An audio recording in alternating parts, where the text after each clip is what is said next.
Now, we're going to give the floor to Maribel, and she's going to talk about the evolution of tourism after the pandemic. Maribel came into the organization in 2004 and has developed a large network in the tourism sector, both in the public and private sector. She has more than 20 years of experience in management and development of the business at global level. Maribel, you have the floor. Good afternoon. My name is Maribel Rodríguez. I'm the Senior Vice President uh,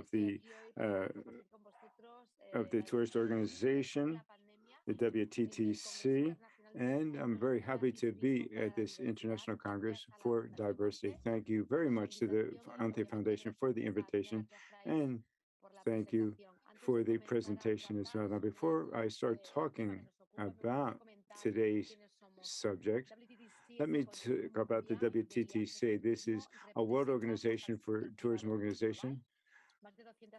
More than 200 companies are in our group. We represent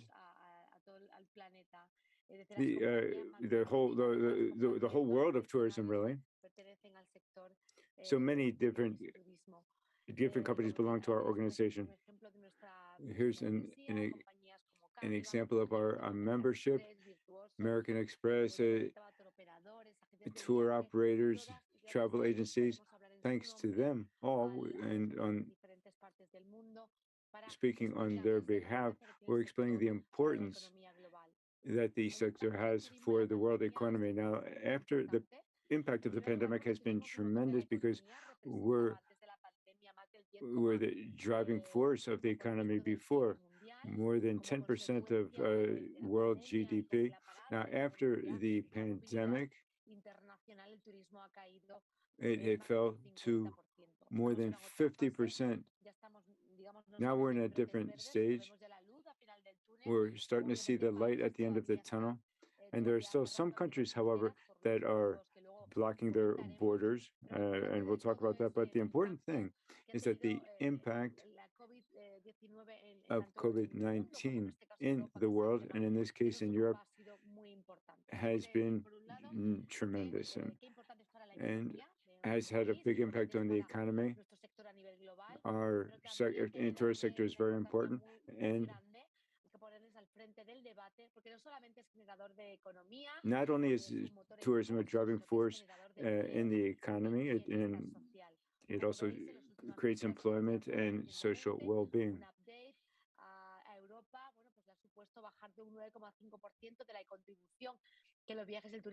So the different certain advantages are given to tourist organizations during the pandemic, and this is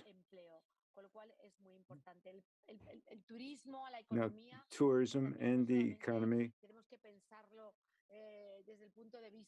and this has to be considered all in the macro, how it affects families, how it affects small businesses, the SMEs. A lot of employment has been lost, but all kinds of different redundancy plans have been put in place to so that people can keep their jobs, but it has had a huge impact. Now, the impact on tourism has had economic consequences, but also social consequences. Now, tourism enriches the society more than any other industry. So the growth in tourism is 2.9% compared to 1.7% of the general economy, and 1 out of every 3 new jobs created, or every new job created in tourism creates an additional 3 jobs. So we can see how important it really is now. Not just is this a whole ecosystem, but other industries depend on tourism as well, agriculture and construction. And 80% of the sector is formed by SMEs. So clearly, tourism fosters entrepreneurship, and is one of the most diverse sectors and most inclusive sectors that includes all kinds of different people, because making sure that a person can travel from one point to another, and it gives employment to women. It generates employment for young people. More than 54% of the people employed in the tourist sector are women. More than 30% are young people. We know that tourism reduces poverty, it increases educational levels, it protects the wildlife and culture. During the pandemic, and people couldn't visit national parks. In Africa, those people were going hungry. So it's the impact that tourism has is tremendous. It creates diversity. And when somebody works in tourism, not only bellman o bellwoman, es el típico maletero, ¿no? Persona que lleva maletas, empezar así y acabar siendo un director, ya no solamente de un hotel, sino de una cadena hotelera. There's just a whole long line of employment types of employment that are connected to employment. There's a huge social impact of tourism. Now in Europe, according to our studies, we saw that the recovery has been slow, given movement between the different borders and the COVID passport and so forth. So, but there is now some movement, and expenditure in tourism has started to increase again in 2021, and increase up to 5.5 million, an increase of 15.7%. And now we're focused, because we know right now that there's, with the new vaccination, it's very important to be vaccinated to be able to travel.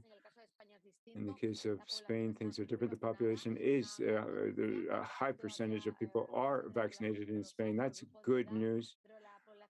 But the population in general is vaccinated. And this really has helped to put us in a better position in this case. It wasn't like that in the past, but Spain is well positioned right now. Now, let's talk a little bit about our organization. One, we try to implement international rules for tourism. We have to have simple regulations so that the vaccinated people can travel without any restrictions, regardless of where they are from. The country doesn't have any fault here. It's if the person is vaccinated. We have to continue to develop digital solutions and assure rapid, fast, and quick movement across borders. We have to recognize the international vaccines that are recognized by the WHO.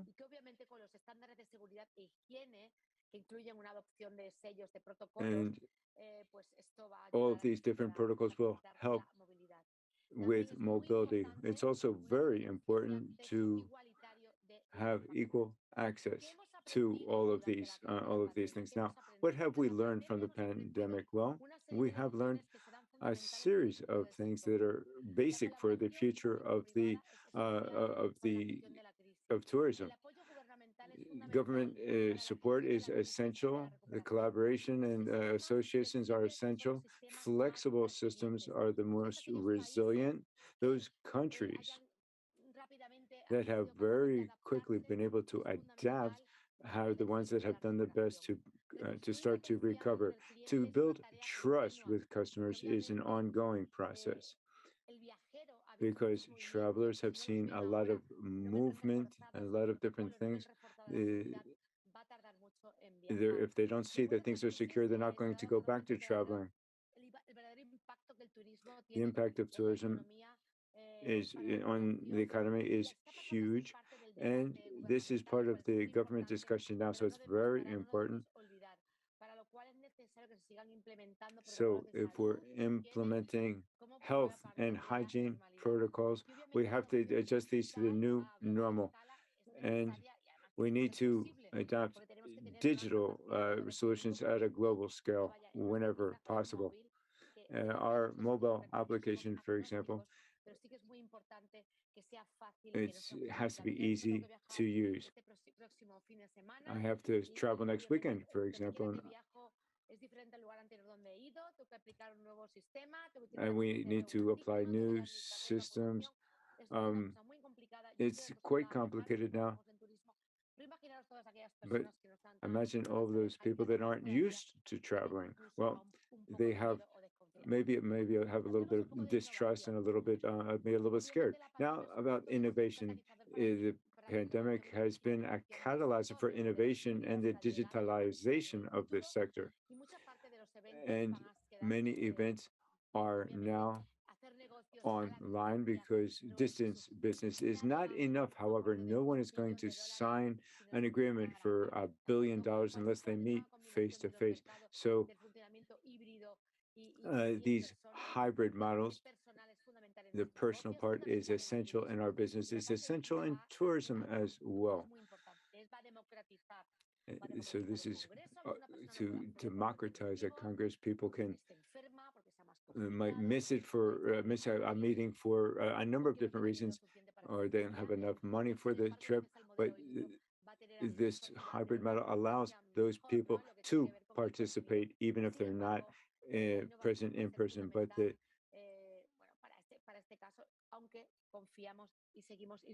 we do trust that business trips will be necessary in the future. There's going to be new opportunities, new business models. Also, we're going to be able to create more inclusive tourism, and things are going to be more accessible. The interpreter apologizes. We've just lost the sound. There we go. The sound is back. Okay, the elderly example, for example, will be able to have to adapt to be able to travel. And so it's not just a matter of accessibility or lack of accessibility, but innovation is vital for the population in general, because thanks to innovation, we'll be able to reach more places at a higher, in an older age, and use this technology to facilitate the whole process. So technology will be a support service and not a replacement. And then sustainability is a real keyword during the whole pandemic. We know that we couldn't stay on the same path that we were on. The COP26 has pointed out that we need to treat our planet better. And so we have to be part of the change to be more sustainable. We've launched a game plan to look at with different verticals for sustainable growth, and even if we're working at different paces, it's not like an airline and a hotel. They're different beasts, but each one will implement actions to be able to make themselves more accessible. And as an organization, we'll be there to help them in any case. So 58% of the consumers think and want to improve the environment, and we are helping them to protect the environment. And this is still, but as I mentioned before, tourism continues to be a driving force in the economy and for employment. But it has to be good and positive for everyone, including the environment. Another very important point that we found over the last several months is what's going to happen with investment in the tourist sector. Well, we have some examples here that could be useful. What incentives do we need to have when we're a destination to attract investors? Well, you have to have a tax facilities. You have to have policies, travel policies. You have to be diverse. You have to be innovative and use digital technology. You have to have integration protocols for health and hygiene. So, like I said, innovation and digital technology. We have to integrate those hygiene and health protocols. And you need qualified workers who are to work in our sector. We have to create new market segments, physical infrastructure and connectivity, digital infrastructure. If we don't have this infrastructure, sometimes people can't come. And this digital infrastructure, we have to make us more accessible so that we can be reached easily. Medical tourism is also important as well. Proper hospitals and so forth. We have to make sure that people know about them, and also a wellness tourism that everyone is familiar with. We don't always travel only for pleasure, but sometimes to feel better, to get a cure for something. Then business trips, as I talked about before, will continue to exist. That no one's going to do a big transaction without seeing their partner face to face.